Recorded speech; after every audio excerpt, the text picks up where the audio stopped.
Hey everyone! Today we're diving into an important update from Immigration, Refugees, and Citizenship Canada. If you're a temporary resident in Canada or planning to be one, this news is for you. Earlier this year, the Canadian government made a major announcement. They're working to reduce the percentage of temporary residents in the country. The goal? To go from 6.5% of Canada's total population down to 5% by 2026. That's a big shift. So how will they do it? Well, they've laid out a plan to manage the growing number of temporary residents while making sure that employers using the system do so responsibly. This includes reforms to the International Student Program, tighter rules for temporary foreign workers, stricter enforcement on employer compliance, and more rigorous assessments to prevent fraud.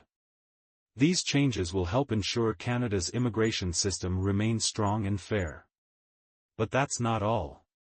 Just recently, Canada's Immigration Minister, Mark Miller, announced even more actions to support the temporary residents coming to Canada and to protect the integrity of the system.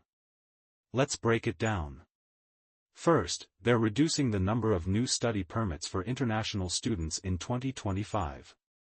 The target will drop by 10%, from 485,000 to 437,000.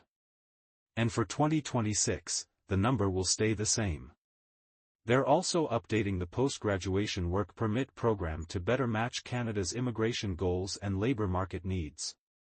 This fall, we'll see tighter work permit eligibility rules, especially for spouses of master's degree students and foreign workers in certain sectors. Now, you might be wondering, what does this mean for international students and workers? Don't worry.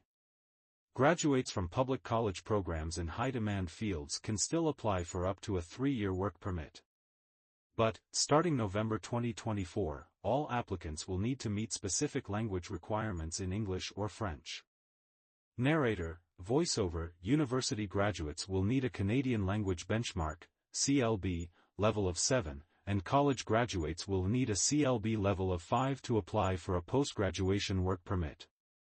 This will help ensure they can successfully transition to permanent residence and adapt to the Canadian economy. There's also a focus on protecting vulnerable groups. For example, starting in 2024, the cost of living requirements for study permit applicants have been updated to reflect the actual cost of living in Canada. And to strengthen the asylum system, the Canadian government is committing over $743 million in funding over the next 5 years. These changes aim to keep Canada's immigration system sustainable while welcoming talented students, workers, and families. Canada is a country built on diversity, and these reforms are designed to keep that tradition going while ensuring the system remains strong for everyone. That's all for today, folks. If you want to stay updated on these changes, or if you have any questions, drop them in the comments below.